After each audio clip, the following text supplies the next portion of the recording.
Om Sai Ram. My name is Pooja and I'm going to read chapter 3 of Sai Satcharitra. Sai Baba's sanction and promise. As described in the previous chapter, Sai Baba gave his complete assent to the writing of such charitra and said, I fully agree with you regarding the writing of such charitra. You do your duty, don't be afraid in the least. Steady your mind and have faith in my words. If my leelas are written, the avidya will vanish, and if they are attentively and devotedly listened to, the consciousness of the worldly existence will abate, and strong waves of devotion and love will rise up. And if one dives deep into my leelas, he would get precious jewels of knowledge. Hearing this, the author was much pleased, and he at once became fearless and confident, and thought that the work was bound to be a success. Then turning to Shama, Sai Baba said, If a man utters my name with love, I shall fulfill all his wishes, increase his devotion, and if he sings earnestly my life and my deeds, him I shall beset in front and back and all sides.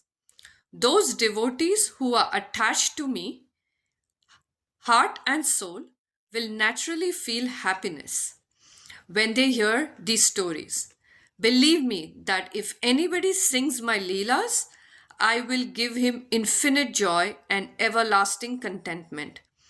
It is my special characteristics to free any person who surrenders completely to me and who worships me faithfully and who remembers me and meditates on me constantly.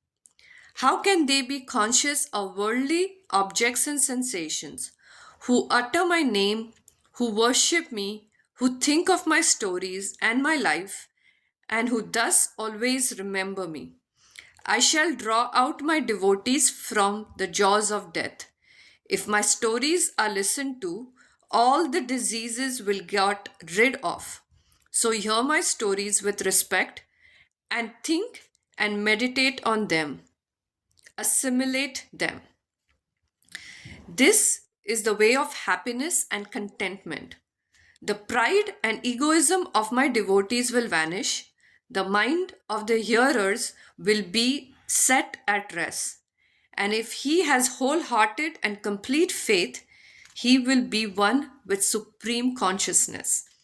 The simple remembrance of my name as Sai Sai will do away with sins of speech and hearing. Different works assigned to devotees. The Lord entrusts different works to different devotees. Some are given the work of building temples and mats, or ghats, flights of steps, on rivers. Some are made to sing the glories of God. Some are sent on pilgrimages, but to me was allocated the work of writing the Sai Satcharitra. Being a jack of all trades, but master of none, I was quite unqualified for this job. Then why should I undertake such a difficult task? Who can describe the true life of Sai Baba? Sai Baba's grace alone can enable one to accomplish this difficult work. So when I took the pen in my hand, Sai Baba took away my egoism and himself wrote his stories. The credit of relating these stories, therefore, goes to him and not to me. Though Brahmin by birth, I lack the two eyes, the sight or the vision of Shruti and Smriti, and therefore was not at all capable of writing the Satcharitra. But the grace of Lord makes a dumb man talk, enables a lame man to cross a mountain. He alone knows the way of getting things done as he likes. Neither the flute nor the harmonium knows how the sound are produced. This is the concern of the player. The oozing of Chandrakant jewel and the surging of the sea are not due to the jewel and the sea, but due to the rising of the moon. Baba's story as beacon of light. Lighthouses are constructed at various places in the sea to enable the boatmen to avoid rocks and dangers and make them sail safely. Sai Baba's stories serve a similar purpose in the ocean of worldly existence. They surpass nectar in sweetness and make our worldly paths smooth and easy to traverse. Blessed are the stories of the saint. When they enter our hearts through the years, the body consciousness or egoism and the sense of duality vanish. And when they are stored in the heart, doubts will evade. Pride of the body will fall. The wisdom will be stored in abundance. The description of Baba's pure fame and hearing of the same with love will destroy the sins of the devotee, and therefore, this is a simple sadhana for attaining salvation. The sadhana for Krita age was samadhan, for Treta age, sacrifice, for Dwapar, worship, and for Kali, which is the present age, it is singing of the name and glory of Lord. This last sadhana is open to all people of four varnas. The other sadhanas like yoga tyag, dhyan meditation, and dhyan dharana concentration are very difficult to practice. But singing and hearing the stories and the glory of Lord Sai Baba is very easy. We have only to turn our attention towards them. The listening to and singing of the stories will remove the attachment to the senses and their objects and will make the devotees dispassionate and will ultimately lead them to self realization. With this end in view, Sai Baba made me write his stories as Satcharitra. The devotees may now easily read and hear these stories of Sai Baba, and while doing so, meditate on him, his form, and thus attain devotion to Guru and God. Get dispassion and self realization. In the preparation and writing of this work, Satcharitra, it is Sai Baba's grace which has accomplished everything, making use of me as a mere instrument. Motherly love of Sai Baba. Everybody knows how a cow loves her infant calf. Her udder is always full, and when the calf wants milk, dashes at the udders, out comes the milk in an unceasing flow. Similarly, a human mother knows the wants of her child beforehand and feeds him at her breast in time.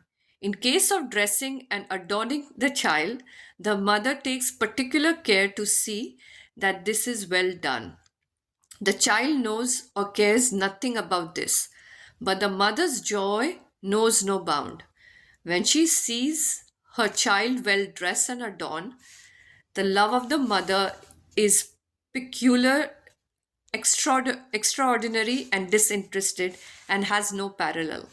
Sadgurus feel this motherly love towards the disciples. Sai Baba had the same love towards me, and I give an instance of this below. In 1916, I retired from the government service. The pension that was settled in my case was not sufficient to maintain my family decently. On Guru Purnima, day of the year, I went to Shirdi with some devotees. There, Mr. Anna Chinchanikar, on his own accord, prayed to Baba for me as follows. Please look kindly at him. The pension he gets is quite insufficient. His family is growing. Give him some other appointment, remove his anxiety, and make him happy. Baba replied, he will get some other job. But now he should serve me and be happy. His plates will be ever full and never empty. He should turn all his attention towards me and avoid the companies of atheists, irreligious, and wicked people. He should be modest and humble towards all and worship me with heart and soul. If he does this, he will get eternal happiness. The question, who is this he who worships, is advocated, is answered in a note on who is Sai Baba in the prologue at the beginning of this work. Rohila's story. The story of Rohila illustrates Sai Baba's all-embracing love. One Rohila, tall and well-built, strong as a bull, came to Shirdi, wearing a long kafni and was love and was enamored of the Sai who stayed there. Day and night he used to recite in loud, harsh tone the Kalma, verses from Holy Quran, and shout Allahu Akbar, God is great. Most people in Shirdi were working in their field during the days, and when they returned to their homes at night, they were welcomed with Rohila's harsh cries and shouts. They could not get they could get no sleep and felt much trouble and inconvenience. They suffered this nuisance for some days in silence, and when they could stand it no longer, they approached Baba and requested him to check Rohila and stop the nuisance. Baba did not attend to their complaint. On the contrary, Baba took the villagers to task and asked them to mind their own business. He said to them that Rohila has got a very bad wife who tried to trouble Rohila and himself. But hearing Rohila's prayers, she dare not enter, and they were at peace. In fact, the Rohila had no wife, and by his wife, Baba meant Durbuddhi, evil thought. As Baba liked prayers and cries to God better than anything else, he took the side of Rohila and asked the villagers to wait and bear with the nuisance, which would abate in due course.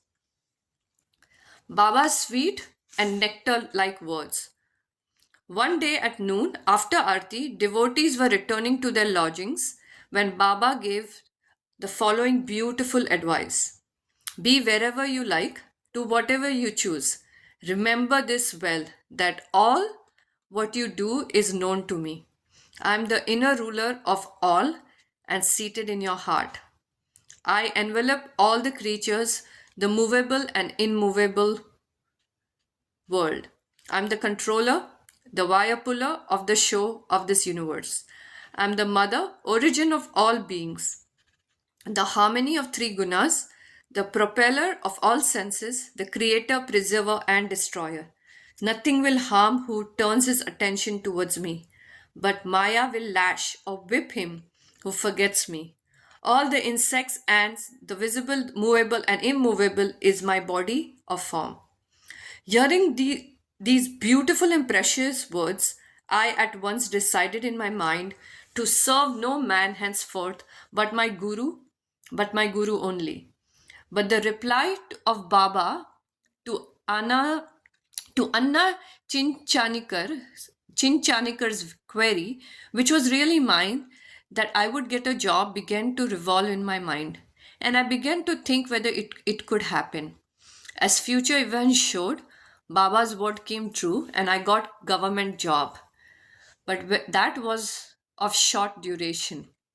Then I became free and devoted myself solely to the service of my Guru Sai Baba.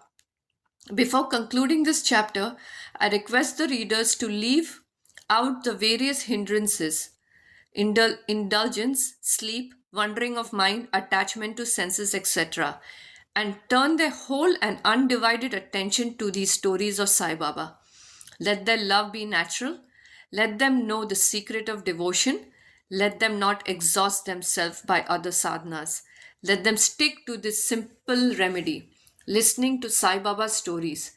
This will destroy their ignorance and will secure for them and will secure for them salvation. A miser might stay at various places, but he constantly thinks of his buried treasure. So let Sai Baba be enthroned in hearts of all. In the next chapter, I shall speak of Sai Baba's advent in Shirdi. Bow to Sri Sai, peace to all. Thank you, everybody, for joining me today in reading of chapter 3. We'll see you tomorrow. Thank you, and Jai Mohanji.